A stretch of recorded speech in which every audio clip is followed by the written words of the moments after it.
Ya, pues Pablo, es tarde, vamos. Ya, 5 minutos más. Apúrate, voy a llegar tarde a dejarlas al colegio. Ya, ¿qué tienes? Si se van a perder, ¿qué? 15 minutos de una clase muy aburrida. Ay, Pablo, si tú sabes que no es así. Si se llegan tarde, se atrasan en la materia. Vamos, tú sabes que es así. No voy a ir. Pablo, tú sabes, tu jefe te dijo, un atraso más y te quedáis sin trabajo. Bueno, ¿y qué me importa?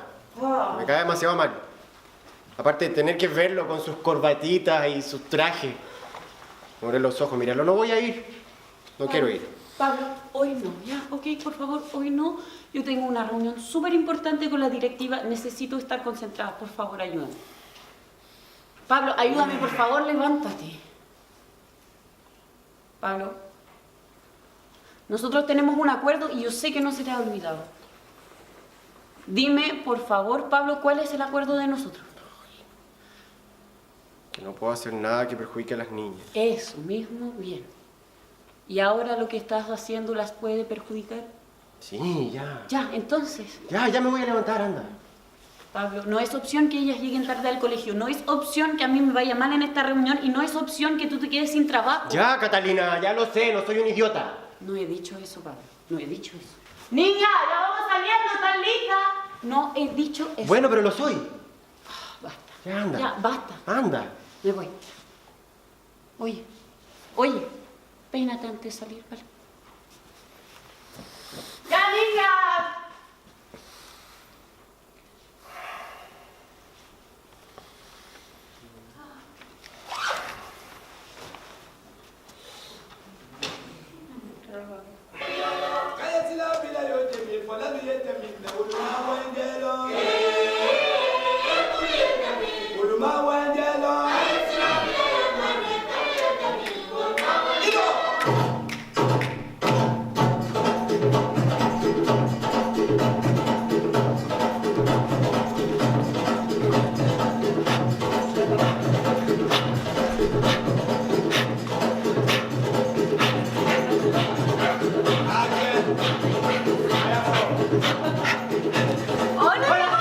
Hola.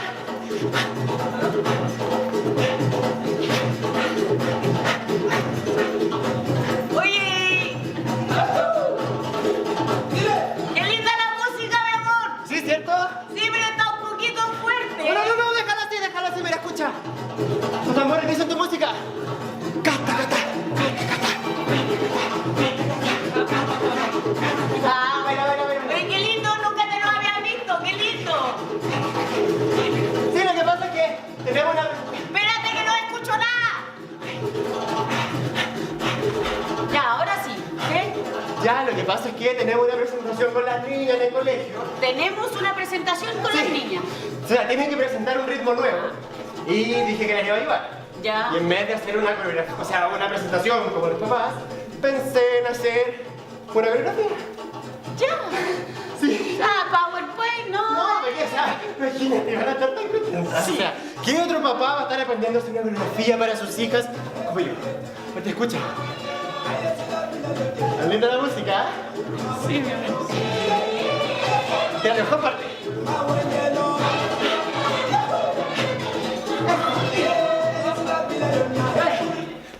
Pero, ¿por qué? Si viene la mejor parte, mira. Sí, Pablo, sí, estoy mirando. Estoy mirando y lo que veo es que yo de verdad que no entiendo cómo esta casa puede pasar en un día, en un par de horas, de estar bonita, aseada, ordenada. Salgo, vuelvo y está así. No, ¿Sí, pero no te gusta? Si se trata de que las cosas estén donde quieran estar. Es un orden, así libertad. Ajá. Como los pájaros de la danza que estaba viendo hoy día. Sí, Pablo, pero de verdad que no me gusta. Yo sé, yo entiendo que tú lo haces de buen corazón, pero no, me gustaba mucho más como estaba antes. Ya, pero no te preocupes, mira, mañana yo puedo volver a poner todo en orden. Y ahora podríamos salir. Podríamos salir porque a ti no te gusta cómo está la casa. Y yo estoy un poco cansado. Podríamos ir a una vuelta, vamos a la plaza, yo te enseño los pasos. Pablo, es tarde ya, van a llegar las niñas de su clase, yo tengo que cocinar y tú, bueno, tú ¿podrías empezar a reordenar? No, ahora no, si ahora no es minuto para ordenar, ahora es minuto para bailar o para salir. Yo creo que tenemos que salir. Pablo, Salgamos, vamos a dar una vuelta. Vamos a dar una vuelta a la plaza. Escúchame, mira. ¿Ok? Yo no quiero salir. Estoy bien aquí, con que mañana vuelvas a ordenar acá, está todo bien. Pero ahora van a llegar las niñas, vamos a cocinar, vamos a comer y nos vamos a acostar. ¿Ya? ¿Ok? ¿Las llaves? Pablo, ¿me escuchaste? Sí, o sea, pero en la llave. Yo quiero salir. Pablo, no vas a salir. Es tarde, no vas a salir. Yo soy un ser libre. Quiero salir. Tengo ganas de salir, voy a salir si tú quieres o no quieres. ¿Y no les querés mostrar tu coreografía a las niñas? ¿Ah? Sí. Quiero mostrársela a las niñas. O sea, van a estar contentas. Imagínate, sé que otro papá va a mostrársela. Pero yo también quiero salir. O sea, vamos, tener un día agotador, vamos a dar una vuelta. Pablo, yo no voy a salir, ¿ya? Yo no voy a salir. Te lo pido por favor para mí. Ni siquiera para mí, para las niñas, ¿ya? Una noche tranquila, aquí en la casa, juntitos los cuatro, ahí, tranquilo. Ok. Por favor. Bueno, Ya. podemos tener una noche tranquila y nos podemos quedar bailando. Yo te puedo bailar un Afro-Romantic. Oye, Te ya. enseño mi paso. Te puedo enseñar mi paso súper especial que me aprendí hoy día en YouTube. El pecho poto. Pecho poto. Pecho. Puedo hacerlo doble, mira. Pecho poto, pecho poto. Dale, libera el espíritu. No, yo no voy, no, Pablo, ya. Dale, sácalo.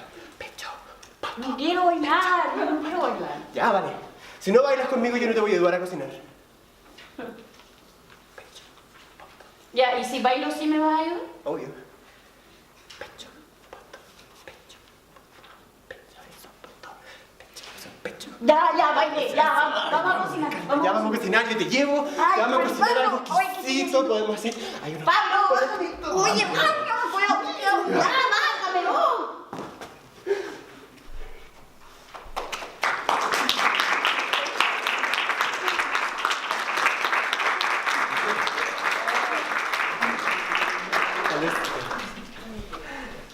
Muchísimas gracias, muchas gracias. La idea de esta presentación, que en realidad agradezco muchísimo, es poder como adentrarnos de una manera bastante gráfica, creo que fueron muy gráficos y les agradezco mucho, en dos extremos de la variabilidad anímica que pueden presentar los pacientes que tienen esto así llamado bipolaridad. Vamos a ir visitando un poquitito este concepto. Y la idea es que ojalá esto sea lo más participativo posible, que ustedes, si tienen alguna duda, pregunten, ¿no? Voy a tratar de ser lo menos enredado posible, a veces me cuesta, pero la idea es poder como quedarnos con una idea general de qué se trata esto de la bipolaridad, algunos conceptos generales y ojalá poder ayudarlos en las dudas que ustedes tengan, ¿ya? Voy a darme una vuelta larga antes de llegar a la bipolaridad en sí y creo que es absolutamente necesaria, así que perdónenme, excúsenme esta vuelta. Voy a mostrarles esto primero. Esto es un cuadro que apareció hace un tiempo, en la cual se ve, bueno, lamentablemente esto queda un poquito arriba, pero se ve que las enfermedades, hay algunas que producen muerte y otras que producen carga de enfermedades, es decir, como una carga en los sistemas de salud, en la familia. Nosotros vimos aquí en la actuación, ¿no?, de que la pareja, la mujer, está súper sobrecargada, ¿no? Y en el fondo la Organización Mundial de la Salud ya hace muchos años dijo, tenemos un indicador que es mortalidad. Hay gente que se muere, pero hay enfermedades que no producen mortalidad inmediatamente, sino que producen esta carga en los sistemas sociales, sanitarios, pérdida de productividad, ¿sí? Y el año 99, la depresión, que lo digo como una representante de los trastornos del ánimo, estaba acá abajo, en el 15º lugar de los que producían más carga de enfermedad en el mundo, ¿sí? Y el 2010 ya subió a los 10 más importantes, y hay proyecciones que hablan que el 2020 va a estar entre los 5 más importantes, ¿sí? Es decir, las enfermedades del ánimo, aquí habla de la depresión, ¿no?, son patologías que producen una altísima carga. Por ejemplo, ustedes inmediatamente pueden pensar a través de licencias médicas, ausentismo laboral, ¿no? Por lo tanto, es un tema que es relevante para todos nosotros como sociedad. Ahora, déjenme compararnos como país con otros países. Aquí les voy a mostrar una página, lamentablemente quizás no se ve muy bien.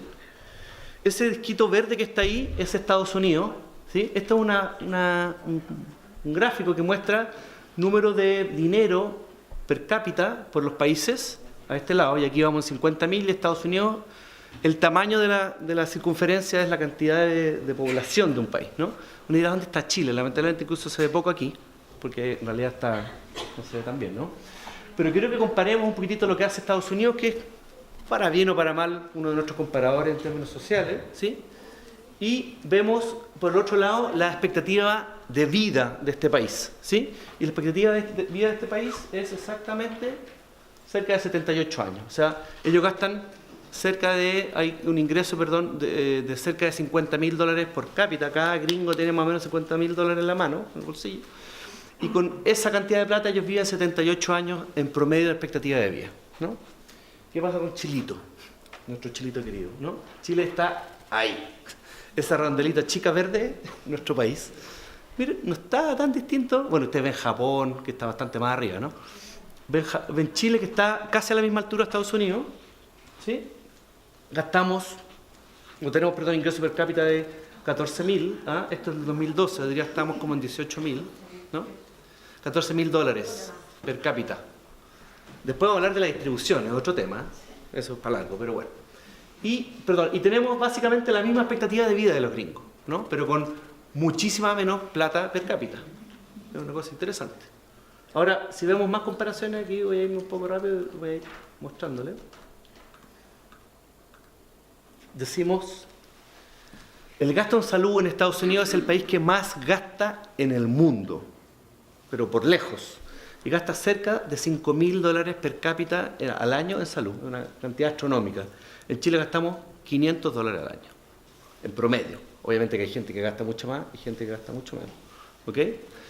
Del ingreso bruto del país, los gringos gastan el 17%. Créanme que el país que les sigue gasta como un 9%, ¿no? Y nosotros estamos en 5%. O sea, ellos están por lejos, muy, muy arriba en el gasto de salud, ¿no? Los proveedores privados en Estados Unidos son cerca de un 70%. O sea, la gran cantidad de personas va a proveedores privados en salud. En cambio, en Chile es cerca de un 30%. ¿Sí? ISAPRES, esencialmente. ¿Ah? Y el porcentaje de estos proveedores privados del total en gasto es el 70%. O sea, el 70% gasta el 70%. Interesantemente, en Chile, el 30% gasta el 70%. ¿Sí? O sea, las ISAPRES, que atienden un porcentaje muy pequeño de la población, gasta la gran mayoría del gasto en salud en Chile. Ese es nuestro país. En Estados Unidos, bueno, ahora está probablemente aumente con toda la cosa de Trump y todo eso, pero hay una población que no tiene ningún tipo de seguro, que entran a las salas de emergencia cuando están muriéndose y se quedan ahí varios meses, ¿no? Y son cerca de 40 millones de personas, son 15% de la población. Aquí yo pongo unos puntitos. En teoría todos tendríamos algún tipo de cobertura, FONASA, calidad de cobertura es otra cosa, pero en teoría nosotros tendríamos acceso a la salud, ¿no? Acá no hay ningún tipo de acceso a la salud. Ahora, un marcador de salud muy importante a nivel poblacional es la mortalidad infantil. Y vemos que es básicamente la misma en Estados Unidos y en Chile. ¿Ok? Y otro indicador que es muy interesante y que es un poquito más técnico es el indicador Gini. No sé si alguien lo ha escuchado acá, ¿no? Bueno, el indicador Gini mide esencialmente la igualdad en la distribución del ingreso en un país. Para que se hagan una idea, sí, exactamente, me gustó esa imagen suya. Para que se hagan una idea, los países más igualitarios en el mundo son los escandinavos, ¿no? Noruega, Dinamarca, ¿no? Y tienen un Gini de 0.1. Está más alto también el índice de libertad. Sí, también. Así es. Sí.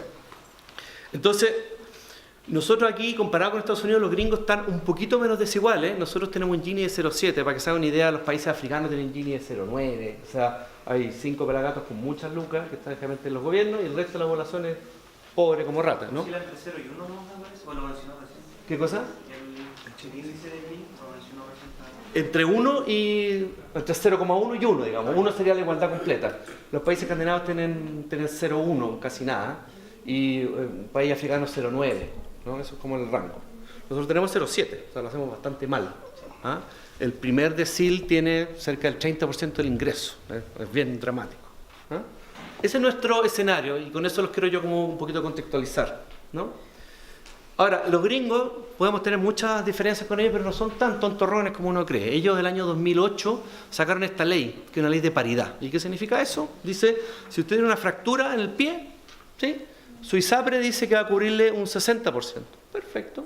Ahora, si usted tiene una depresión o un trastorno bipolar, tiene que cubrirle exactamente el mismo porcentaje que cubre una patología del cuerpo. ¿no?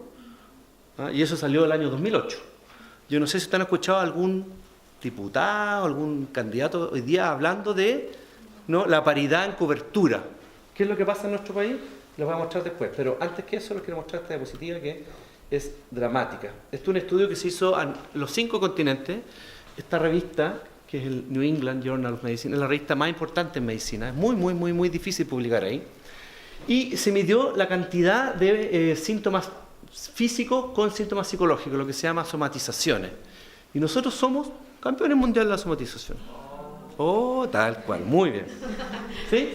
Imagínense, hay capitales de Asia, países que tendrían menos ingresos que nosotros, que lo hacen bastante mejor que nosotros.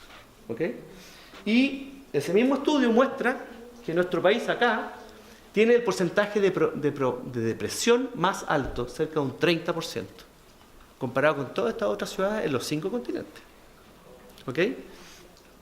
O sea, hay algo que no está muy bien en nuestro país. ¿Sí?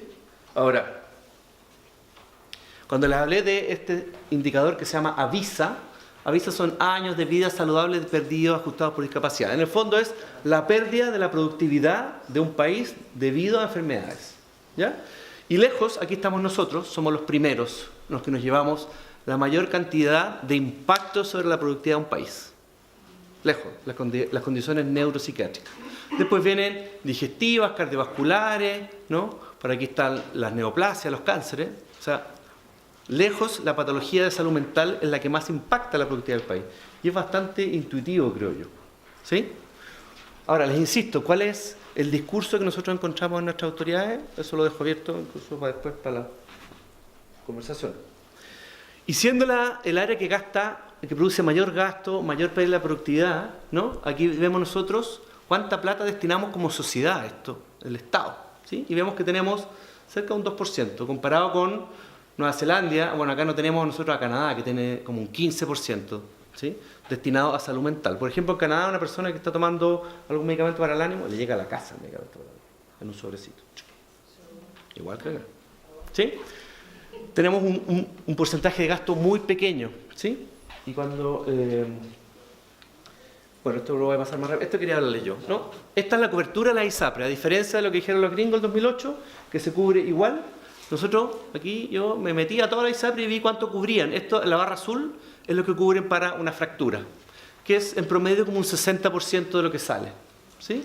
En cambio, cualquier cobertura en salud mental, ¿sí?, es cerca de un 30%. O sea, existe ya una discriminación en la cobertura privada, ¿sí?, a la salud mental, de base. La carga por enfermedad igual considera como aspectos que tienen que ver con el presupuesto. Así es. Sí, sí. En el fondo lo que les quiero decir es que hoy día, siendo un tema que afecta a la mayoría de la población y produce el mayor impacto en la población, nos hacemos cargo de manera muy mala como entes privados y como sociedad. Yo insisto, por favor que alguien, yo conozco un candidato a diputado, uno solo, que ha nombrado la salud mental dentro de sus premisas, ¿no? Ahora, nosotros tenemos desde el 2006 un plan que se llama Auge. Todos supongo que lo han escuchado alguna vez, ¿ya? Y una de las formas de medir el impacto del auge, por ejemplo, en nuestras patologías es la tasa de suicidios, ¿no? Y el año 2006, ustedes ven esta aquí, ahí se instaló el auge, y los suicidios no han hecho nada más que aumentar, ¿sí? Esta es la tasa de varones, esta es la tasa combinada, esta es la tasa de damas. Las damas intentan más, lo logran menos. Los varones intentan menos, lo logran más, ¿sí? Son más eficaces los varones, sus métodos son de mucha más alta letalidad que las damas, ¿ah? En el fondo, podríamos decir que a primera vista, nuestras políticas en salud pública, en este caso en salud mental, pareciera que no han mostrado mucha eficacia. ¿Ok? Cuando entramos a esta cosa llamada OCDE, ¿te han escuchado esto del OCDE, no? Que es como un club de High Society de países pelolais, ¿sí? Somos como los países bonitos y nos sobamos la espalda, etc. Nos prometimos esto, dijimos, vamos a aumentar el presupuesto en salud mental porque eso es lo que los países lindos hacen, se preocupan de la salud mental. Y esta fue la proyección del OCDE, ¿no? Y esto ha sido, bueno, ahora esto de hecho bajó, está por acá, ¿ah? Yo aquí soy solo un médico, no voy a hablar de política, pero créanme que el gobierno anterior a este bajó aún mucho más y este como que lo mantuvo, el que está terminando hoy día, ¿no? O sea, nada, eso. Nada más. Ahora, y para muestra un botón, nosotros tratamos, este es un estudio que publicamos nosotros en una revista inglesa, tratamos de mostrar cómo hacían los pobres médicos generales, y por favor, subrayo, pobres médicos generales en los consultorios de atención primaria. ¿Sí? Y comparamos, y esto se lo voy a explicar yo muy rápidamente, a los pacientes que tenían depresión, cómo los detectaban, ¿no? Los médicos generales detectaban un 20%, eso quiere decir de que si venían 100 personas con depresión, 80 se les escapaban. Con depresión, así, real, caminando. ¿Ah? Nosotros aplicamos unas hojitas que las personas contestaban en la sala de espera y esas detectaban más que el médico. Las personas llenaban la hojita y detectaban un 70% de los 100 pacientes con depresión. ¿Ok? Eso es muy dramático. Ahora, no es que el médico sea malo necesariamente, tiene 7 minutos, 10 si tiene suerte, en saludar, escuchar la historia, examinar, diagnosticar, tratar, despedirse, volver a citar, eso entre 7 y 10 minutos. Y ven 40 pacientes en la mañana y 40 pacientes en la tarde. O sea, condiciones absolutas. Bueno, por eso es una tasa de recambio altísima. Ahora, yo les acabo de decir de que estas patologías son las que más producen desgaste en la sociedad, más impacto, ¿sí? Les estoy mostrando que nuestros resultados son patéticos, bien mediocres, ¿sí? Pero hay gente que ha demostrado que cualquier inversión en salud mental produce un retorno altísimo. Este es un estudio inglés.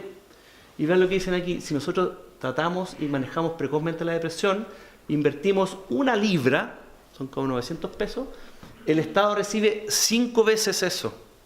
O sea, es lo más conveniente en términos económicos invertir en el mejor manejo de las patologías de salud mental. ¿Sí? Esto está demostrado. Si ustedes ven para abajo, aquí hay unos retornos impresionantes. Hay pocas cosas que producen un retorno social tan potente como esto. Y el problema es que algo pasa en términos sociales. Yo después voy a proveer 2 explicaciones, ¿no? Ahora, implícitamente aquí estamos hablando, y nosotros los psiquiatras, yo lamentablemente me considero dentro de ellos, no lamentablemente, pero siempre estamos hablando de qué es normal y qué no es normal, ¿no? Es como la pregunta implícita cuando uno va al psiquiatra. ¿Seré normal? ¿No seré normal? ¿No? Y criterios de normalidad hay muchísimos, no hay uno. ¿Ah?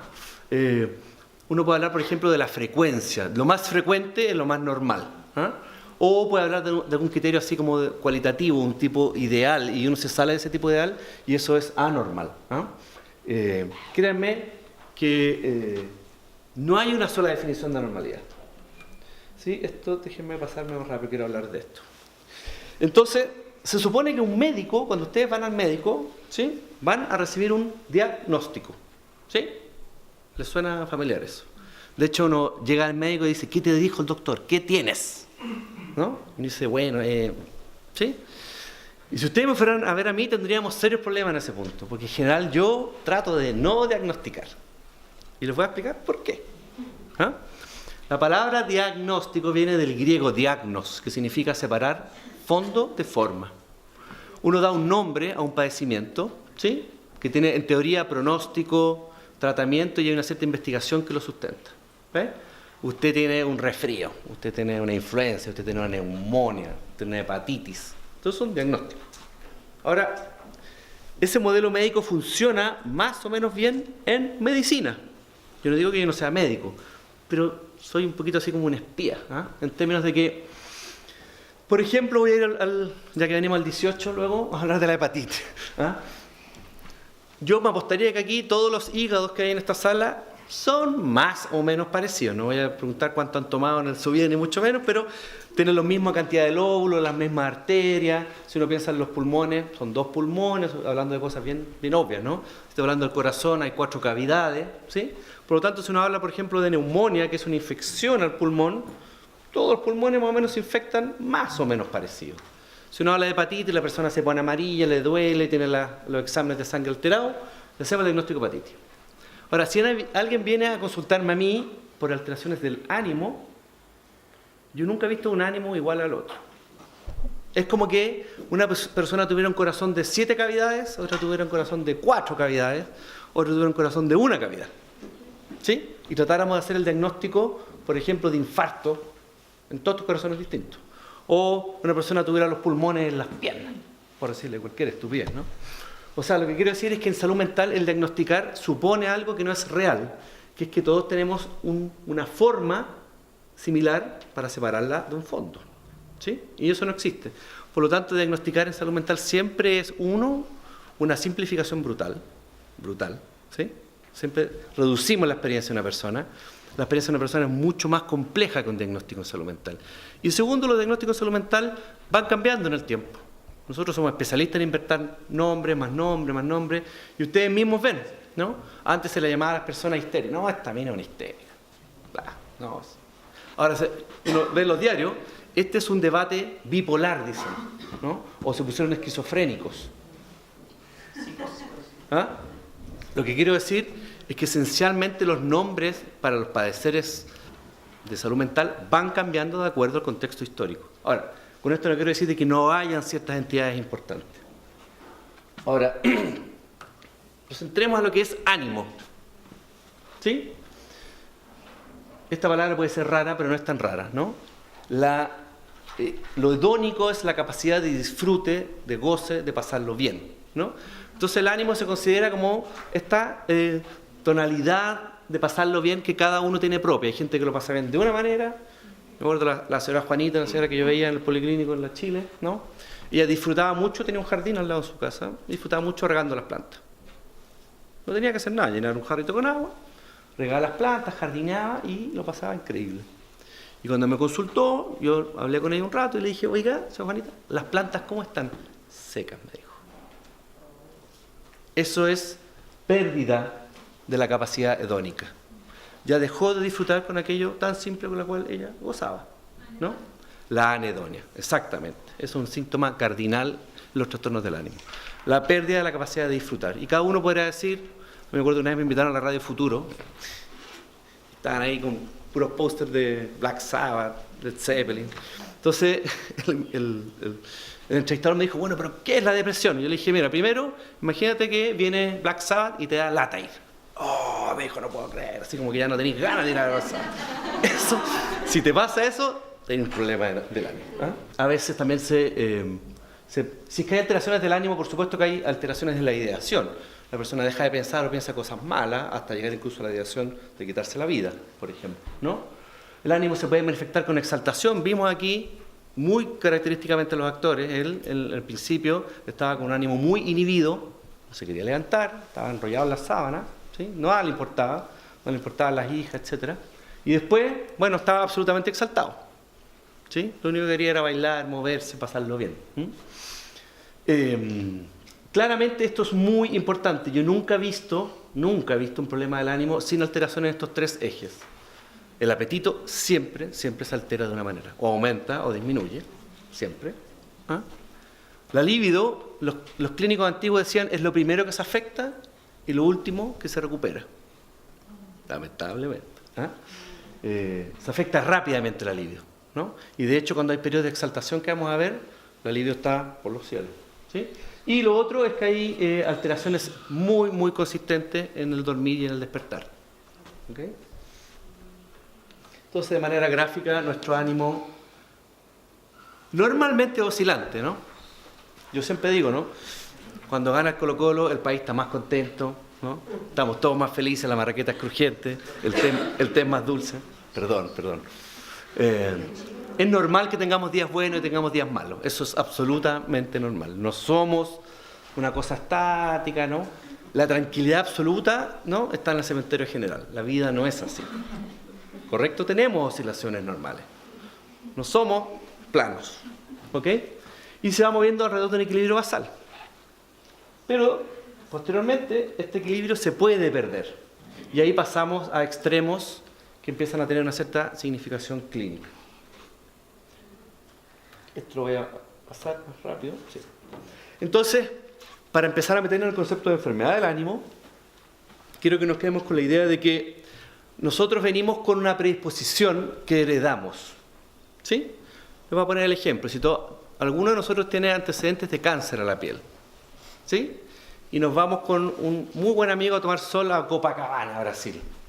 y nuestro amigo no tiene antecedentes de cáncer de la piel y nos exponemos al mismo sol, ese sol que es el mismo ejerce un efecto absolutamente distinto en las dos personas. ¿Ok? Bueno, los estresores de la vida cotidiana que todos enfrentamos, ¿sí?, se encuentran con nuestra predisponibilidad o nuestra vulnerabilidad genética. Por eso los trastornos del ánimo, la predisposición genética es clave, ¿no? Si hay familiares de primer grado o familiares cercanos con patología anímica o con algún tipo de enfermedad, digamos, de salud mental, problemas, por ejemplo, con adicciones, ¿no? O tratamientos múltiples, eso para uno como clínico es extremadamente relevante, ¿sí? Hay estudios muy interesantes que han arrojado que si uno tiene un familiar de primer grado con una patología del ánimo, ¿sí?, el descendiente de esa persona tiene cerca de un 60% de riesgo de tener un trastorno del ánimo. ¿Ok? O sea, es un modificador muy potente la patología de los familiares. Y por lo tanto, cuando tenemos esa alteración que viene desde la cuna, ¿sí?, las situaciones estresantes actuales producen impacto distinto en aquellas personas que tienen estos antecedentes comparados con aquellas que no los tienen. Y ahí tenemos alteraciones endocrinas, inmunológicas. Por ejemplo, yo tengo algunos pacientes que son deportistas de alto nivel, se deprimen y se lesionan más. Y están lesionados y les cuesta mucho más recuperarse, ¿sí? Hoy día se sabe que las condiciones anímicas son patologías no del cerebro, sino del cuerpo completo, son sistémicas, ¿sí? El cerebro no entiende que tengamos aquí como un cierre, ¿no? Esto lo llamamos, ahí está esta cosa como psicosomática, el cerebro no entiende eso. Y yo les apuesto que si ustedes se levantan un día con un dedo que les duele, el dedo gordo del pie, su ánimo va a ser distinto, ¿sí? O sea, el cuerpo es uno solo, nosotros lo dividimos de una manera absolutamente arbitraria. Ahora, ¿por qué es importante conocer los trastornos del ánimo? Uno, porque están muy prevalentes. Chile, básicamente, hoy día estamos liderando en términos internacionales la cantidad de trastornos del ánimo y podemos después dar alguna idea. Como dije anteriormente, producen gran incapacidad, ¿sí?, y los tratamientos tienen altas tasas de efectividad, o sea, son tratables. Y además, si una persona tiene un trastorno del ánimo y tiene una enfermedad somática, por ejemplo, diabetes o hipertensión, esa enfermedad somática tiene peor pronóstico si hay un cuadro del ánimo asociado. ¿Ok? Estos pacientes son los que revientan los sistemas de salud, ¿no? Son los pacientes que van una, otra y otra vez a los consultorios a consultar por 1000 cosas distintas. Y claramente hay un riesgo de mortalidad más alto. Aquí algunas cifras, pero en el fondo está un poco atrasada. Solamente que se quedaron con la idea de que por lo menos un tercio de las mujeres, un 14% de los hombres tienen alguna patología somática. En el estudio que yo les mostré, nosotros demostramos que en los consultorios de atención primaria, al cual concurre el 70% de la población, o sea, la gran mayoría de los pacientes van para allá, un 35% tenía patología anímica. O sea, si nos tomamos esto en serio, deberíamos hacer un consultorio al lado, solo para atender la patología del ánimo, por la cantidad de personas que tienen patologías del ánimo. Es altísimo, es muy alto. Ahora, quiero irme un poco más rápido aquí, ya lo dije. Bueno, entonces, esto es una manera parecida a demostrarles lo que les dije anteriormente. Esto sería el ánimo normal, ¿sí? Aquí tendríamos un episodio depresivo, una persona que se va para abajo, que duerme mal, que pierde la motivación, que tiene la capacidad anhedónica disminuida, hedónica se pone anhedónico, deja de funcionar en la pega, deja de funcionar como, no sé, con la pareja. Este es un trastorno que no vamos a hablar hoy día que se llama distimia, que es como estar siempre con el ánimo a medio filo, entre tengo los filos bajos crónicamente, como mala suerte así de los picapiedras, ¿sí? Y esto es un episodio maníaco que vamos a hablar después de qué se trata, un poco como vimos aquí al actor, ¿sí? Y esto es una hipomanía, que es como una manía chiquitita. Todos esos son conceptos que vamos a hablar rápidamente. Entonces, tenemos depresiones unipolares y bipolares. Estamos entrando un poquito en la palabra bipolar, que es lo que da el título a la conferencia, ¿no? Esto, solamente quiero decir que no lean todo esto, pero en el fondo son las clasificaciones, ¿no?, de depresivo mayor, maníaco, mixto, hipomaníaco, ¿no? Lo importante aquí están los bipolares 1 y 2, que voy a explicar un poquitito de qué se tratan, ¿no?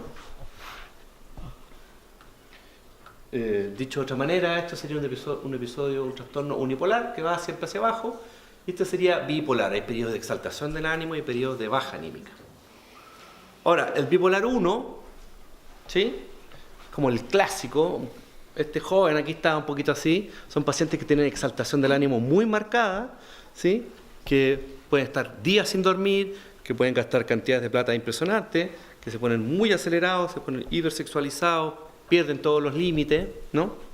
Incluso pueden llegar a la psicosis, ¿no? Uno a veces puede ir al Paseo Más y ve gente que está ahí, no digo que todos los predicadores sean bipolares uno, ni mucho menos, pero alguno puede serlo, ¿no? O sea, gente que nunca fue predicador y que un día para otro se recibió, ¿no?, esta iluminación divina y se fue a predicar, ¿no?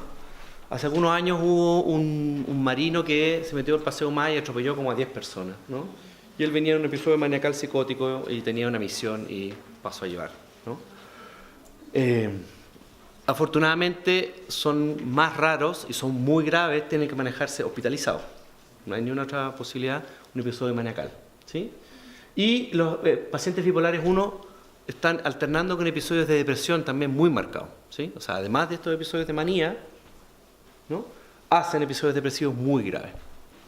A diferencia de los bipolares 2, nunca hacen una manía, sino que hacen una hipomanía. Bueno, ¿qué es una hipomanía? ¿No? Y si uno le pregunta al jefe de un hipomaníaco, está feliz, ¿no? Porque el tipo está creativo, trabajador, se va más tarde, llega más temprano, está sociable, el tipo que estaba metido en su computador todo el día, invitó a todos a alguna cosa, pero llega un límite en que no pasa un cierto desajuste conductual social, ¿no? Y eso puede durar algunos días.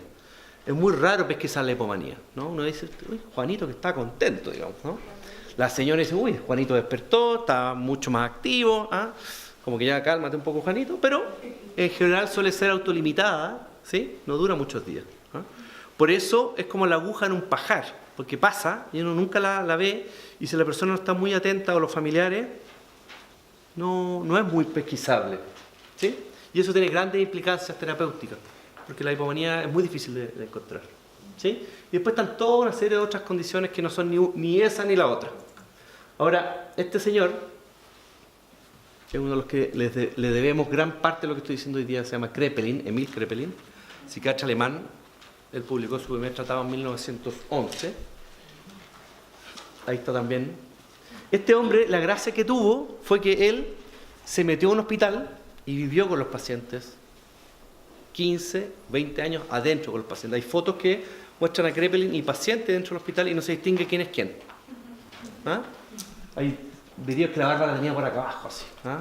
Y él lo que hizo fue observar a estos pacientes y describió pacientes que tenían un episodio, 2 episodios, 3 episodios. En este tiempo no había ningún tratamiento, solamente un maníaco que estaba por ahí, lo pescaban y lo metían adentro del hospital y ahí se quedaban cerrados. Y Kraepelin describía, solamente describía, ¿no? Y mostraba en el fondo lo que nosotros llamamos hoy día la historia natural, ¿sí? Sin ningún fármaco, ¿ok? Y para Kraepelin él le llamó enfermedad maníaco-depresiva, ¿sí? ¿Ok? Y esta enfermedad maníaco-depresiva involucraba muchas condiciones distintas, depresiones mixtas, no creo que nos quedemos con el detalle, pero era una condición bastante amplia. Lo importante de esta enfermedad era que eran episodios a recurrencia, o sea, venían y venían y venían constantemente. Y después otras clasificaciones, esta es el manual de clasificación de la Asociación Psiquiátrica Americana, que es el que hoy día como que está predominando, transformó eso en esto chiquitito que es el trastorno bipolar y lo dejó solamente para el trastorno bipolar 1 y 2.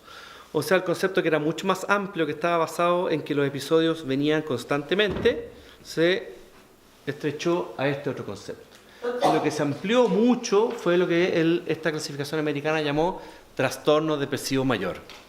Ahora, el trastorno depresivo mayor es como un king size, cabe todo ahí, ¿no? Una persona que está un poquito triste, una persona que lo echaron de la pega, lo pateó el pololo, ¿sí? Todo eso hoy día podría ser un trastorno depresivo mayor.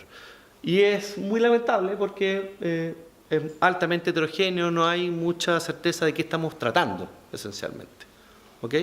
O sea, lo que les quiero decir es que las clasificaciones en salud mental son instrumentos más bien sociales, y eso tiene profundas implicancias. Ahora, si hablamos del trastorno bipolar, debe ser la patología con más el trastorno bipolar con más alta heredabilidad, ¿sí? O sea, Esto que dice 85 significa que del 100% de probabilidades de tener un trastorno bipolar, el 85% es responsable a la carga genética. Súper alto.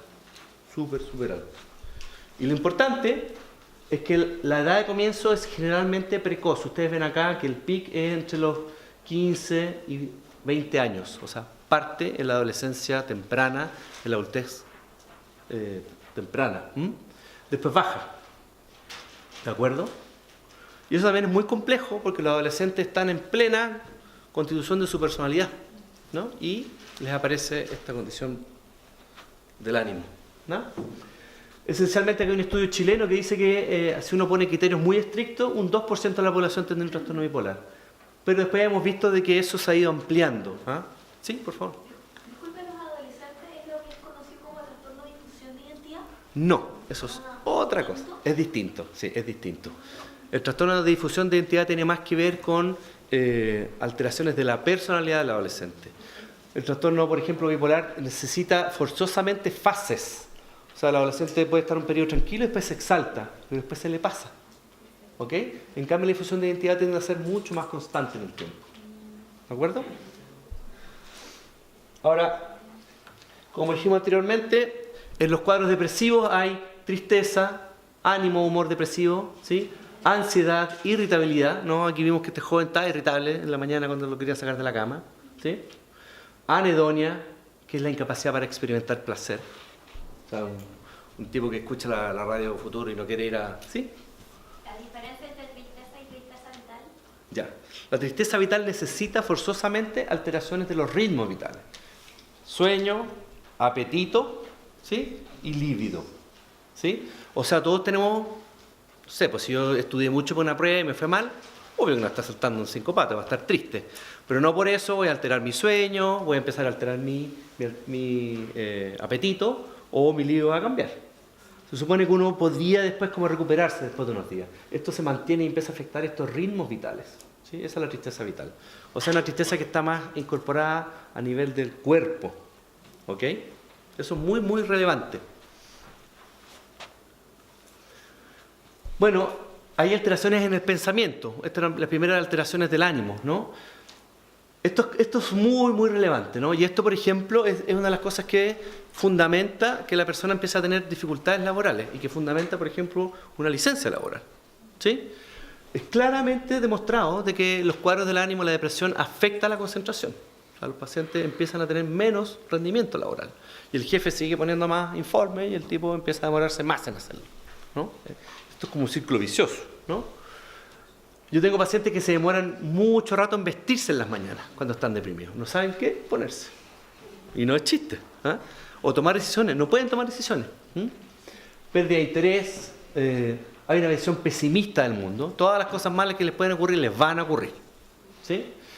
Por ejemplo, pueden haber ideas de dolencias corporales, hipocondríacas, ¿no? Si tengo un dolor de cabeza, tengo un tumor cerebral. No, en serio. ¿Sí? O si me duele la espalda, bueno, va a tener un problema al riñón, etc., ¿no? En su grado máximo llegan a ideas, por ejemplo, de ruina. Hay personas que no tienen ningún problema económico y están seguros que no tienen ni un peso, que están en la bancarrota, cuando ya llega a grados extremos. ¿Sí? Y también hay alteraciones del cuerpo, ¿no? Como dijimos, del peso, alteraciones sexuales, dolores múltiples, ¿no?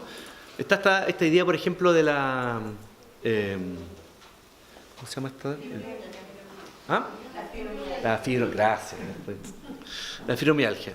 Es un diagnóstico muy discutido. Ahora, en mi experiencia clínica, cuando llegan pacientes con fibromialgia y yo los trato como depresiones, una gran mayoría se recupera, ¿no? Y antiguamente los clínicos hablaban de los equivalentes depresivos somáticos, o sea, estos múltiples dolores, ¿sí?, que con terapia antidepresiva se mejoran.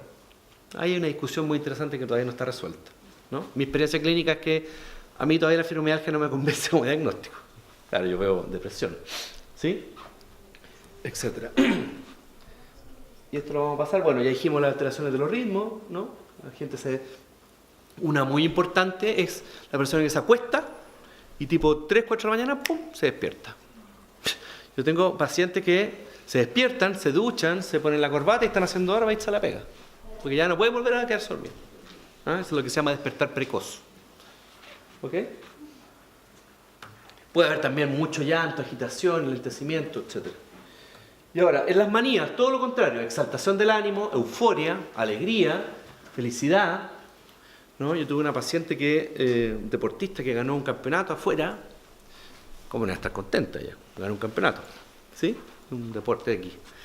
Y, bueno, dio 35 entrevistas a todos los periodistas que se le acercaron, entonces como que el cuerpo que estaba con él, decía así, su asesor, etcétera, su entrenador, decían, ya vamos al hotel, no, que tengo que armar, y estaba muy habladora, muy feliz y todo, era obvio acá que ganar un premio importante, ¿no? Bueno, pero ya de repente fue como, ya nos vamos, ya te esperamos en el hotel, se fueron al hotel, ella seguía hablando, ¿no? Bueno, después se fue al hotel y en la delegación ella era casada, había un chiquillo que como que siempre se me da un ojito, pero nada, una cosa así. Bueno, y se fue a la pieza y lo llamó. Le dijo, oye, ven a tomarte un copetito a la pieza. Y él dijo, bueno, pues estará muy feliz porque ganó, pues digamos, vamos a celebrar. Él creía que había más gente y de repente los dos solos. Ella casada, digamos, muy tranquila, ¿no? Bueno, pasó lo que tenía que pasar, obviamente. Y este hombre así como, ¿qué onda? ¿Qué pasó aquí? Sí. No, es que estoy demasiado feliz. Ya esta felicidad había pasado ya a ciertos límites, ¿no? Y efectivamente ya no pudo dormir en 2 días y bueno, y siguió con la cosa con este caballero, ¿no? O sea, les quiero dar un ejemplo de que la felicidad tiene también un rango de anormalidad cuando se pasa ciertos límites, por ejemplo en este caso, ¿sí? Y después se deprimió, obvio. Lo que quiero decir es que... obvio. ¿Sí? Empiezan a aparecer ideas como de grandiosidad, omnipotencia, yo soy capaz de hacer todo, la gente se involucra en muchos proyectos, ¿no? Después no los puede cumplir todo, ¿sí? Bueno, se endeudan, hay gente que ha gastado millones de pesos. Yo vi una paciente que en 3 días ha gastado 10 millones de pesos. ¡Pum! Y la familia endeuda hasta el cogote. ¿Sí? ¿No? O sea, de verdad. ¿Ah? Esto es una palabra técnica que significa muchas ideas en el cerebro, así como está la taquicardia, ¿sí? Que el aumento de la frecuencia cardíaca, esto es taquipsiquia, aumenta la velocidad y cantidad de ideas en el cerebro. La persona está pensando miles de cosas al mismo tiempo, ¿no? Ya después llega a cosas que son mucho más marcadas, como la fuga de idea. Cuando uno escucha a un paciente maníaco hablar, el paciente pasa de una idea a otra constantemente, se puede subir aquí a la mesa. Por ejemplo, uno le dice al paciente maníaco, ¿le gusta algún cantante? Sí, no sé, pues, Juan Gabriel. Y se pone a cantar Juan Gabriel. Al tiro, aquí nos hace un show inmediatamente. Y querida. No. Puede ser muy entretenido, pero también hay que tener cuidado. Pero como que pierden este sentido como el ridículo. Les da lo mismo. ¿Ah?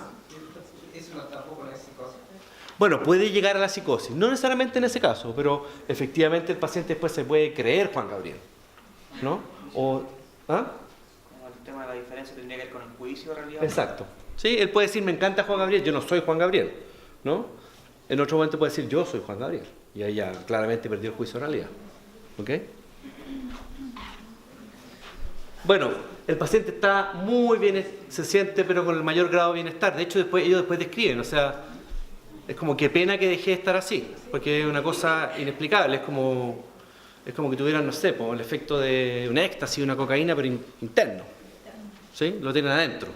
¿Ok? Una pregunta, ¿qué duración tiene el episodio? Depende, pero una manía puede durar hasta 2 meses. Por eso ¿No? la baja. Sí, puede ser hasta 2 meses, ¿no? Y hoy día no se deja 2 meses una persona así. Antiguamente Kreppel en los hospitales veía 2 meses una persona cantando los 2 meses seguidos, digamos. Así, literalmente cantaba. Y no dormía, una cosa espantosa. Hoy día, a los 3 días, se va al hospital y se lo medica y se lo trata. Sí, sí. ¿Y lo mínimo? ¿El Lo que pasa es que con un grado de disrupción conductual de esta naturaleza, en 2 o 3 días este paciente va a estar hospitalizado. O sea, está la disrupción que produce, que la familia está sobrepasada, ¿no? Que lo pescan y se lo llevan inmediatamente y hay que hacer algo con él, ¿no? La hipomanía, que es la versión más bajita, que no se hospitaliza, puede durar 2 días, 3 días, 4 días, puede ser muy breves, ¿sí? Y por eso a veces pasan cola, nadie se da cuenta. No es un ludópata, los ludópatas están todo el día metidos jugando. Ella es una ludópata de momentos cortos, ¿sí? De fase muy cortita. 3, 4 días y después volvía a la casa triste, abandonada, se achacaba, bueno, no tenía ni uno, ¿no? Además, cansadísima después de estar 4 días chupando, ¿sí? ¿La persona es consciente de lo que está sucediendo? Sí, es consciente. No es como que diga, mijita, me metí con esta niña por la hipomanía. No, no. No diría yo que eso es una excusa plausible. Pero no lo puede controlar. Claro, es más fuerte que yo. Mi cuerpo me lo pide, ¿ah? Como dirían por ahí. Sí, de acuerdo. ¿Sí? Pero si una persona, por ejemplo, comete un ilícito, es responsable. No así un paciente maníaco que está psicótico. Un paciente maníaco que está psicótico ya no es responsable, no tiene discernimiento, porque está ya con pérdida de juicio. Estos pacientes hipomaníacos sí están con el juicio conservado, o sea, saben lo que están haciendo. Lo que pasa es que no, como que no pueden evitarlo. ¿Y los episodios depresivos cuánto duran? En teoría, más o menos duran 4 hasta 6 meses. ¿Son mayores entonces? Son mayores que las manías. Antiguamente, cuando había menos tratamiento, todas las familias tenían una tía Juanita que se acostaba en invierno y estaba acostada meses y como que en primavera ahora, pum, sacaban la cabeza de la cama y empezaba a salir. ¿Ah?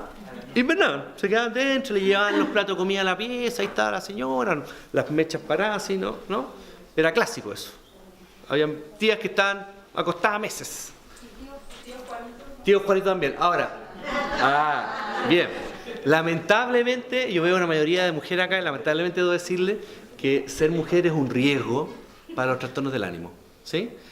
En la depresión mayor es 6:1 y en la bipolaridad es 2:1, pero aún así ser mujer es un factor de riesgo para los trastornos del ánimo. ¿Eso por la hormona? Entre otras cosas por las hormonas, sí. ¿O por la sociedad? Entre otras cosas. También la sociedad ha hecho...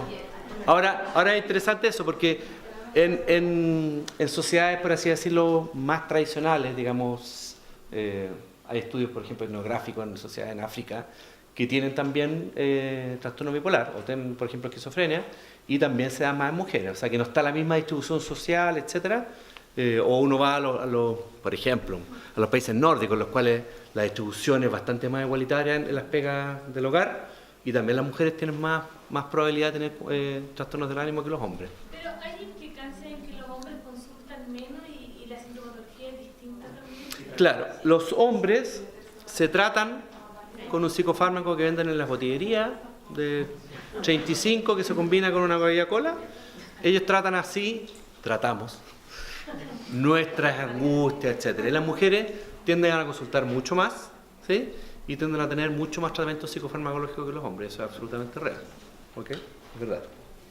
Ahora, ¿Qué es más aconsejable?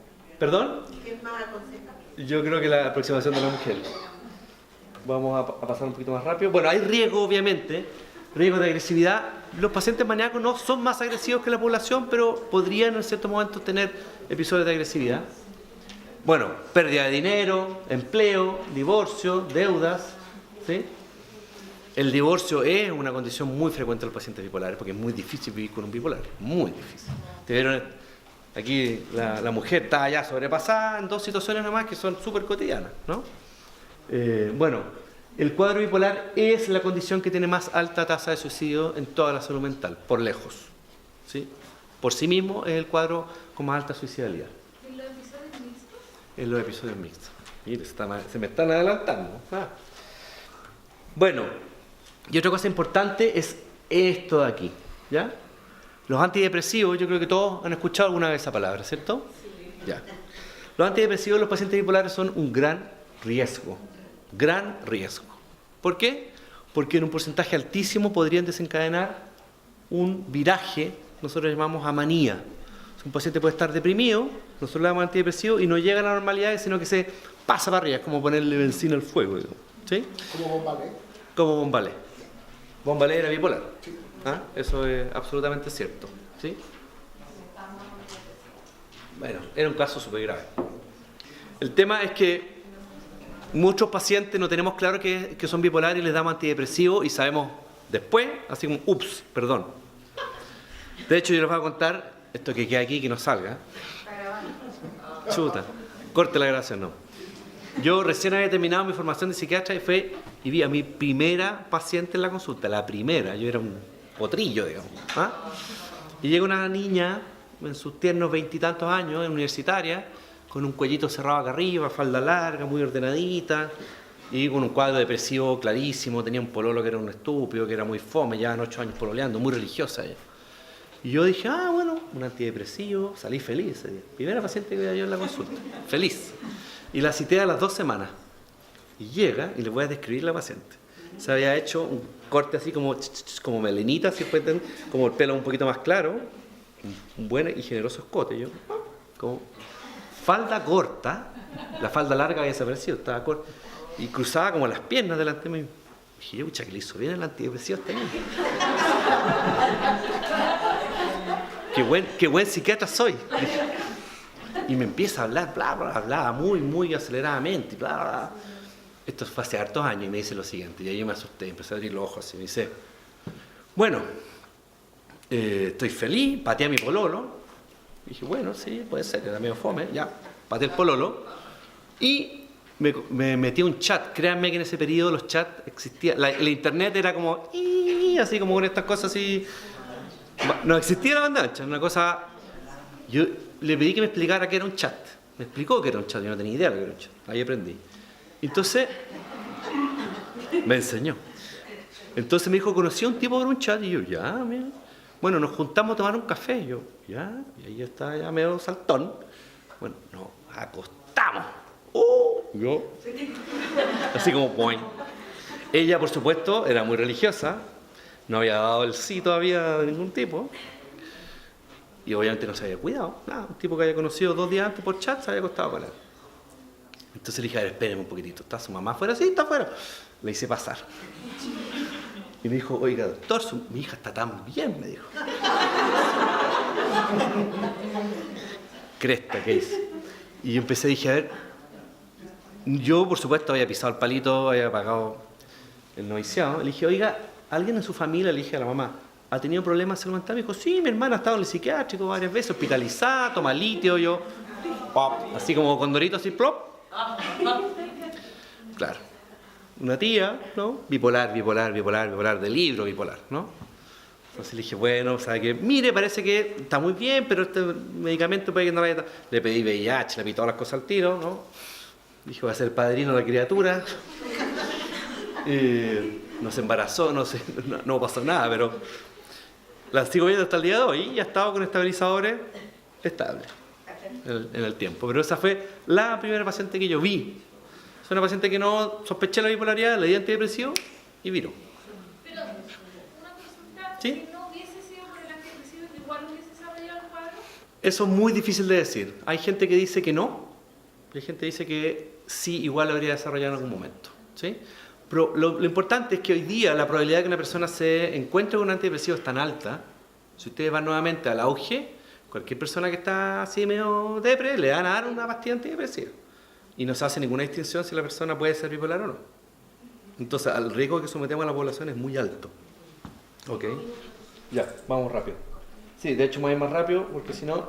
Lo único que les quiero decir aquí es que esto es depresión. Los pacientes bipolares 1 tienen 67% de los síntomas en su vida depresivos. Y los bipolares 2, 93%. O sea, la de bipolaridad es depresión, depresión y depresión, con algunos periodos breves de exaltación anímica. Pero es una depresión. ¿Ok? Esto es lo mismo acá. ¿Sí? Vemos que el 36% de los pacientes están deprimidos. Esto es el seguimiento a largo plazo. 30 años siguiendo a los pacientes bipolares. La mitad del tiempo están mal y de esa mitad, un 40% están deprimidos. ¿Ok? Y lo que sabemos es esto, ¿no? Sabemos que al comienzo hay mucho más, se ve mal, ¿no? Pero créanme que estos episodios son desencadenados por estresores ambientales al principio, en la adolescencia. Y después se independizan de los estresores ambientales y se van haciendo mucho más seguidos. Esa es como la historia natural, ¿sí? Por eso hay que dar un estabilizador para evitar este curso natural, ¿sí? O sea, al principio me pateó el pololo y me deprimí, pero después ya ando feliz de la vida y me deprimo sola. ¿Ok? Voy a ir más rápido. Hay un concepto que es del espectro bipolar, pero solamente quiero decirles de que estos son los bipolares 1 que les describí yo, bipolares 2, y después tenemos patologías mucho más como entre medio, ¿sí? Aquí tenemos, por ejemplo, la depresión única. O sea, quiero que se queden con la idea que cuadros del ánimo recurrente que aparecen en el tiempo, hay que sospechar que sean bipolares. ¿Ok? O sea, algo que viene y va y viene y va, hay que sospechar bipolaridad. Y probablemente este cuadro es el más importante de sospechar, que es la depresión mayor recurrente con genética familiar. O sea, pacientes que tengan antecedentes familiares de depresión o bipolaridad, que han tenido varios episodios, venga para acá, voy a pensarlo bien antes de darle un antidepresivo. Ese es como el mensaje. ¿Dónde queda la depresión endógena? La depresión endógena es una clasificación antigua. Se pensaba que la depresión endógena era lo contrario a la depresión reactiva, es decir, perdía mi pega y me deprimía, y esto es yo voy feliz de la vida y me deprimo solo. Hoy día se sabe que todas las depresiones son como endoreactivas, ¿no? Y lo endógeno es la predisposición genética que hablé anteriormente. ¿Ok? Ahora, dicho así, ocupando el concepto endógeno, mientras más a la derecha, más endógeno, más genéticamente, más biológicamente determinado. Mientras más a la izquierda es como menos genéticamente determinado. ¿Ok? Una persona que tiene un episodio depresivo en la vida probablemente no tiene genética de depresión, o muy baja. Tengo una pregunta. ¿Algún paciente puede comenzar con uno de los dos tipos de trastorno bipolar y después con el paso de los años evoluciona al otro, por ejemplo, del 1 al 2? ¿O no? Lo que más sucede es del 2 al 1, o sea que no ha hecho manía y de repente hace manía. Una vez que se hizo una manía, es bipolar 1 de por vida. ¿Ah? No hay... Tengo una duda en relación a que lo veo como un factor de riesgo, porque la depresión mayor, acabas de decir que la depresión mayor, alguien que cada cierto tiempo tiene episodios depresivos, se puede sospechar el tema de la bipolaridad. Correcto. Pero el programa GES diagnostica la depresión mayor y el acompañamiento farmacológico es antidepresivo. Sí, po. Sí, eso es un riesgo así, porque Así es. categoriza inmediatamente Así como es. depresión mayor si ha tenido eventos Así es. reiterados. Así es. Estoy totalmente de acuerdo contigo. ¿Eh? Sí. Es un problema del GES. De hecho. Tengo una duda. Tú hablaste delante de la distimia, ¿no es cierto? Que era Sí. como un cuadro donde el ánimo siempre estaba más bien parejo, Sí. depresivo. ¿Qué diferencia habría entre eso y un trastorno depresivo o personalidad depresiva, trastorno de personalidad depresivo? Bueno, eso depende del cristal con el que lo miremos. Para algunos teóricos, la distimia es la personalidad depresiva. Para otros, es un cuadro del ánimo que básicamente son síntomas moderados, no graves ni severos, depresivos, que a veces se deprimen más. Son dos cristales para referirse exactamente a lo mismo. ¿El tratamiento el mismo? El tratamiento de la distimia es, los antidepresivos hacen un efecto muy menor y el tratamiento es mucho más intervenciones psicosociales, psicoterapia. ¿Ok? Y es importante que la depresión, en el caso de la bipolaridad, el tratamiento psicoterapéutico viene después del tratamiento farmacológico, ¿no? Uno escucha a muchos pacientes, no, doctor, ya me recuperé, ahora me voy a flores de Bach. Y, lamentablemente, hoy día, el tratamiento farmacológico es la piedra angular de la bipolaridad. ¿Sí? Nadie dice que una vez que estén estabilizados pueden hacer psicoterapia, pueden hacer otras terapias alternativas, pero no es reemplazable. ¿Ok? Ahora, en general, nuestros pacientes, por lo mismo que estaba diciendo la dama ya, esto es un caso clínico, ¿no? Hace la primera depresión a los 19 años, que pasa a colá, ¿no? Consulta a los 23, el primer tratamiento antidepresivo a los 28, hace una manía, ¿no? Y a los 34 el primer tratamiento estabilizador, y el diagnóstico se hace muy tardíamente. En promedio los pacientes tienen 8 a 10 años de retraso diagnóstico, por esto mismo. ¿Sí? Han recibido en promedio 6 a 12 intentos antidepresivos antes de recibir el diagnóstico correcto.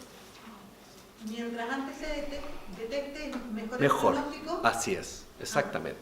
Mientras más antidepresivos reciben los pacientes, más se maligniza la bipolaridad, más difícil de tratar se hace. Por eso, insisto, el antidepresivo debe ser, cuando uno sospecha, lo último en usarse. ¿De acuerdo? Esto voy a pasar más rápido. En el fondo es decir que hay depresiones... ¿Sí, por favor? El bipolar 1 y 2, Ahí volverá, va a volver. Esto solamente para que se hagan una idea. Esto es un investigador que se llama Kiskal, que es un tipo muy genial, y él habló de 1, 1,5, 2, 2,5. En el fondo él subdividió mucho más los bipolares. No es para que ustedes se queden con esta información, solamente para decirte que hay una gradualidad mayor. ¿Ah? Y alguien habló de los episodios mixtos. Bueno, esta es la depresión mixta, que es muy importante, porque es un cuadro del ánimo hacia abajo, pero que tiene momentos en los cuales la persona está muy irritable, muy exaltada, con inquietud, se está moviendo, ¿no? Está muy angustiado, muy llorón. ¿Ah? Y esencialmente estos pacientes, si reciben antidepresivos, son los que tienen más riesgo de suicidarse. ¿Ok? Con antidepresivos, sí. ¿Ok? Quiero ir más rápido aquí para... Y lo otro interesante es que los pacientes con temperamento hipertímico, ¿sí? Si a ustedes les suena hoy día, hay algunos candidatos a la presidencia de la República que ustedes pueden decir, mire, alegre, exuberante, claro y jocoso, hiperoptimista. ¿De buen trato? ¿Ah? ¿De buen trato? Por ejemplo, ¿no? Pero hay que duermen poco, ¿ah? Que cambian las palabras, dicen marepoto en vez de maremoto. Sí, mira. Bueno, en esa familia hay mucho trastorno del ánimo. Mucho, no poco. Pero con convicciones Bueno, la sustancia del ánimo va muy de la mano. ¿Eh? Sí. ¿Ah? Meo también. Meo, totalmente. O sea, alguna duda que Meo es hipertímico. Bueno, muchos políticos son hipertímicos. Es como una condición para ser político. ¿Ah? Pero eso es un riesgo de trastorno del ánimo. ¿Ok? Sí. Y estas son las mezclas. Los cuadros mixtos son mezclas, ¿no? O sea, hay, por ejemplo, pacientes que en vez de estar maníacos o eufóricos están absolutamente irritables. Eso le llama manía disfórica, ¿no? O esta depresión agitada, como dije anteriormente. Una depresión que en vez de estar inhibido, enlentecido, está acelerado en la cabeza, está muy inquieto. ¿Ok? Vamos a apurarnos. Bueno, ¿cuál es la tarea pendiente? Es esta. Miren. Eso no se ve muy bien, ¿no? El paciente tiene episodios del ánimo hacia abajo y de repente tiene este paso fugaz por una exaltación. ¿Y qué pasó? Nadie la vio. ¿Sí? Y todos quedamos así como... Y ese es el trastorno bipolar 2. ¿Ok? Y por lo tanto hay que sospechar en la depresión a los pacientes bipolares. O sea, cuando está en la manía, esto es como la apendicitis que diagnostica el portero de la posta. O sea, cualquier paciente maníaco uno sabe que es bipolar de todas maneras. O sea, no hay ni un desafío diagnóstico. Cuando el paciente está deprimido es cuando tenemos que sospechar la bipolaridad. ¿Y cuándo debemos pensarlo? ¿Sí? Cuando hace una exaltación por antidepresivo, cuando hay historia familiar, ¿sí? O tiene alta carga genética en otros familiares. Cuando la depresión hace síntomas atípicos, es decir, está con hiperfagia, es decir, come muchas cosas, sobre todo carbohidratos, ¿sí? Y está hipersomnio, es decir, anda somnoliento todo el día. Son los síntomas de atipicidad, se llaman. Cuando hace psicosis, ¿sí? En las mujeres, por ejemplo, si hacen depresión postparto, también es un síntoma que es más cercano a la bipolaridad. Y hablamos de esto de la depresión mixta. Entonces, estos son criterios que los voy a pasar más rápido aquí. Y uno dice, tenemos un paciente deprimido al frente de nosotros, ¿sí?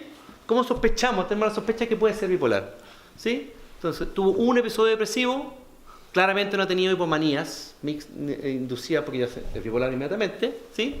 Pero tiene historia familiar de bipolaridad o tiene una inducción por antidepresivos de hipomanía, ¿no? O tiene por lo menos 6 de estos 9. Hipertímico, como nuestro bueno político, muchos episodios depresivos, o sea, recurrencia, como les dije anteriormente, breves, o sea, 3 meses o menos, ¿sí? Atípico, es decir, tiene la hiperfagia y la hipersomnia, ¿ah? Psicosis. Esto es muy importante, antes de los 25 años. Cualquier episodio depresivo antes de los 25 años, manténgase alerta. ¿Ah? Y si hay genética de trastorno del ánimo, más alerta todavía. ¿Ok? Depresión por parte de las mujeres. Por ejemplo, se ve que los antidepresivos uno le da a un paciente que no sabe si es bipolar, le fue increíble y a las 2 semanas se le quitó el efecto. Como que se pone aguachento el antidepresivo. Eso también es sospechoso. ¿Ah? Y se han intentado 3 o más intentos, para la redundancia, con antidepresivos también. Entonces son criterios para sospechar la bipolaridad. ¿Ok? Y aquí, como dije anteriormente, características de la hipomanía, ¿no? Alegría, jocosidad, hipersociabilidad. Los tipos conversan en el paradero amigo con un desconocido, les da lo mismo. Verborrea, confianza en sí mismo, quieren iniciar muchos proyectos distintos. Se ponen imprudentes, manejan aceleradísimo, ¿no? Personas que no eran así, obviamente. ¿Ah? Duermen 3-4 horas y están perfectos, ¿no?